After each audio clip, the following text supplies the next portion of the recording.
Hey guys, and welcome to the Working Money Channel. So Michael at Val5Links posted this on Twitter. Texas House passes crypto-friendly bill. Now goes to Senate, guys. More developments in the United States with regards to cryptocurrency adoption. Governor Greg Abbott has already hinted he is open to signing the bill into law. So members of the Texas House of Representatives have passed a bill which aims to recognize cryptocurrencies under commercial law in the state. In a session of the 87th Texas Legislature today, lawmakers passed a proposed amendment to the state's Uniform Commercial Code, or UCC, aimed at better adapting commercial law to blockchain innovation and digital asset regulation. First introduced by Representative Tan Parker in March, House Bill 4474 will reportedly help define cryptocurrencies in the UCC. Greg Abbott down here posted this on Twitter. Count me in as a crypto law proposal supporter. It is increasingly being used for transactions and is beginning to go mainstream as an investment. Fidelity, etc., trying to get the Bitcoin ETF up and running, so on and so forth. And of course, Greg Abbott here, for those of you guys who might not be American or maybe not from that region, he is the Texas governor. So just to give you guys a sense of where cryptocurrency is starting to go, where heads are starting to turn in the United States of America, at least starting state by state. Perhaps we will soon see some more meaningful cryptocurrency adoption at the federal level. But this is a step in the right place. We've also got this, guys, from Michael at Val5Links. The U.S. government should add distributed ledger technology to its list of priorities. This coming from Senator Cynthia Lummis. And we know Cynthia already very cryptocurrency friendly. She is the Republican senator of Wyoming, and she wants the U.S. government to make blockchain a priority. The U.S. government should add distributed ledger technology to its list of priorities. Lummis is sponsoring an amendment to add blockchain to the Endless Frontier Act, a bipartisan bill that would create a new directorate for technology and innovation and set 10 technology focus areas for the new entity to evaluate and create a federal strategy to address. The bill will be marked up in committee on Wednesday, meaning the Senate Committee on Commerce, Science, and Transportation will vote on amendments and determine whether it will move to the full Senate for a vote. Lummis's amendment would increase the number of focus areas to 11 to add distributed ledger technologies to the initial list. So guys, you understand how important this is. They want to add distributed ledger technologies to the initial list. So the focus on cryptocurrencies, right, before was throughout a speculative trading framework. People were buying cryptocurrencies at low prices, wanted to sell them at high prices, and it became like an unregulated stock market. And this is why government, I think, in my opinion, was so slow on the uptake to try to regulate this, because for them it was like, no, this is not something we want to be a part of. It is just, selling meme coins, buying and selling crap cryptocurrencies. Most of them are frauds. Most of them are pump and dump scams. And so we don't want to touch this with a 10-foot pole. But now look at where the narrative is going, adding distributed ledger technologies to the initial list. Even over here back in this Texas article, lawmakers passed a proposed amendment to the state's Uniform Commercial Code aimed at better adapting commercial law to blockchain innovation and digital asset regulations. And so Greg Abbott obviously does mention Bitcoin and investing with cryptocurrencies, but what this is really trying to get at is this idea of utilizing cryptocurrencies for real-world use cases, not just for trading, not just for a speculative investment, but for actually using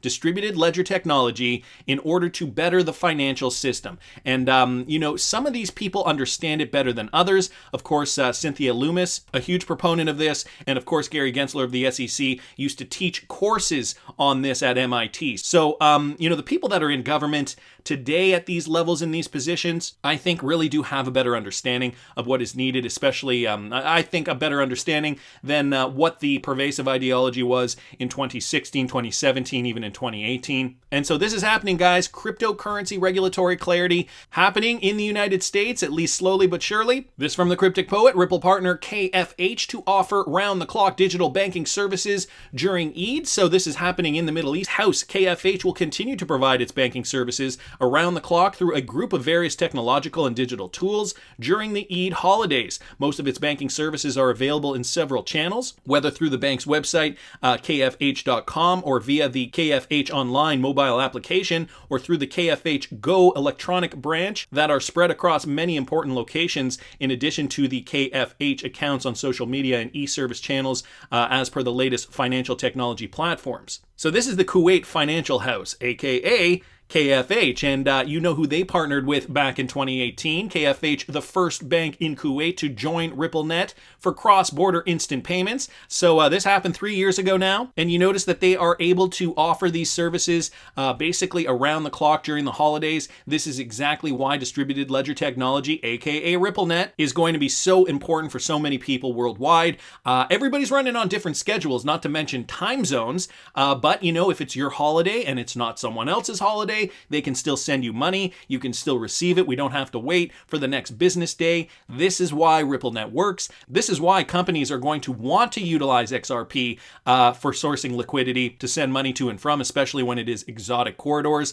And that's just going to give more demand for XRP, right? The more demand there is for XRP means the price will go up. And in order for these companies to be able to facilitate these large payments, the price of XRP needs to be high enough in order for there to be enough liquidity for these particular types of transactions to go through. So that's the theory. That is the long-term plan, of course. The price of XRP is going to go up organically. Some are thinking that, you know, there might be, at some point, there might be a switch that will get flipped. We got to see, guys, we are still in the middle of it. Ripple is still under scrutiny by the SEC, at least in the United States. At least it's great to see that in other parts of the world we are seeing this happen. So I wanted to thank the Cryptic Poet for posting that. Court schedules a new telephonic conference for May 21st, speaking of the SEC lawsuit, this between the SEC and Ripple. So the two parties, namely Ripple and the SEC, will discuss the recent motion filed by the agency that aims to compel the production of documents regarding legal advice the San Francisco-based company has received about XRP's regulatory status.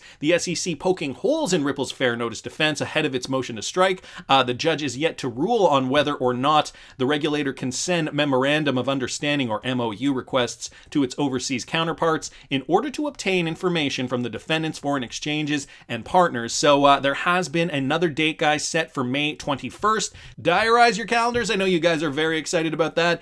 Jim here on Twitter posted this to attorney Jeremy 1. Of the following dates below, which do you feel is the most important? And here's a schedule, guys, of the SEC versus Ripple Labs, Brad Garlinghouse and Chris Larson, as of May 10th, 2021.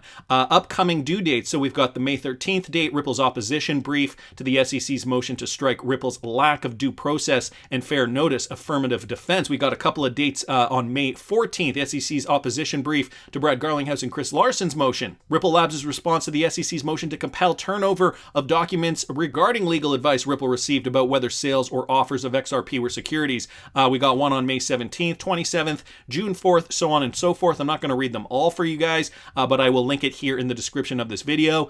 Jeremy Hogan here on Twitter replying, they are just deadlines for briefs to be filled, but by far the most important motion is the motion to strike Ripple's affirmative defenses by far. So going back to the schedule here, guys, it looks like that would be tomorrow, May 13th. If you're watching this video when it's coming out, that would be tomorrow. Today is May 12th. Tomorrow will be Thursday, May 13th, 2021. Ripple's opposition brief to the SEC's motion to strike Ripple's lack of due process and fair notice affirmative defense. So wanted to thank Jeremy Hogan there for your insight on this, and Jim here on Twitter for posting this, getting the word out. For a lot of us, you know, this is very complicated stuff, and you know, it is an asset to have these guys like Jeremy Hogan, John Deaton, Jesse Hines kind of helping us navigate the landscape with regards to the SEC lawsuit. So wanted to thank everybody, give everybody a huge thanks, essentially just for your participation in the XRP community and keeping XRP hodlers apprised of what's going to happen next. And this guy's from Bank XRP. Innovators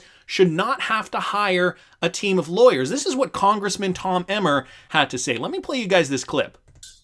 Innovators should not have to hire a team of lawyers to decipher their industry's regulations, and they shouldn't pay the price for an unclear regulatory framework created by their government. One such effort is the reintroduction of our Blockchain Regulatory Certainty Act. This proposed legislation affirms that blockchain developers and service providers who never take custody of consumer funds, like miners and multi-signature service providers, do not have to register as money transmitters in each and every state. So you heard that, guys. Now, I don't know if Ripple would fall under that category or not. Money transmitters, I know recently Ripple is expanding into different verticals, and so I don't know. I think traditionally they would not have fallen under money transmitters, and maybe now it might be a little different. But this is something that I think Tom Emmer wants to make clear. Companies that are providing solutions utilizing cryptocurrency should not be under the microscope because they're not actually part of the financial system. They provide software, in Ripple's case, to help push the financial system to the future. However, they are not specifically money transmitters themselves.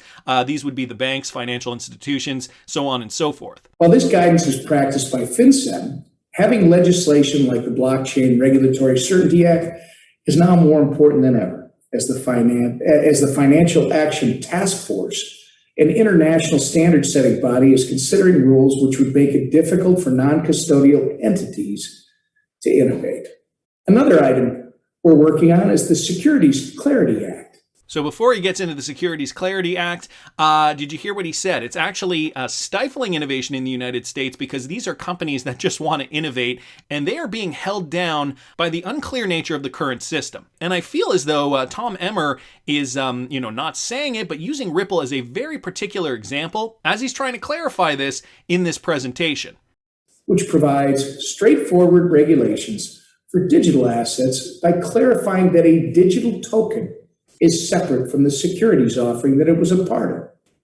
This will allow companies to distribute their tokens without fear of retroactive enforcement actions, while the rules of the road regarding tokens continue to be developed. Now that definitely sounds to me like Tom Emmer is reacting directly to what is happening today with Ripple in court regarding the XRP cryptocurrency. The Securities Clarity Act would prevent something like this from happening. What else does he say? You have my commitment to continue working with my colleagues and regulators alike to ensure the blockchain industry remains accessible and that the federal tax and regulatory framework does not box out newcomers or more innovation. It's not a matter of if, but when blockchain technology becomes part of daily life for every American. As the industry grows, I look forward to working with all of you to develop solutions that encourage entrepreneurship in this promising space. Again, thank you for allowing me to speak with all of you today, and thank you for everything you're doing to advance the next breakthrough in fintech and innovation. So the Blockchain Regulatory Certainty Act and the Securities Clarity Act. Tom Emmer seems to be drawing from what is going on in the Ripple and SEC lawsuit. I think that is very clear. Companies that are not dealing directly with financial institutions should not be scrutinized, even if they are a cryptocurrency company, should not be scrutinized at the same level as financial institutions in the United States are scrutinized. Also on the topic of, is this cryptocurrency a security or not? I think Tom Emmer definitely does give some good guidelines as to how this should go with the Securities Clarity Act. So what does it sound like to you? Tom Emmer, pro XRP, pro Ripple? It sounds to me like he wants to get the United States on track in order to continue innovating, in order to make distributed ledger technology a reality in the financial system. Tom Emmer's on board. We've also got Cynthia Loomis, who is clearly a proponent, obviously wanting to push new legislation forward to promote innovation and help companies like Ripple thrive in the United States. And now Texas Governor Greg Abbott also seeing the light, guys. This is good for Ripple and XRP. That's just my opinion, though. I want to hear what you guys think. Please subscribe to the channel if you haven't already. Like the video if you like the content I'm providing. I always love hearing your comments. See you in the next one, guys.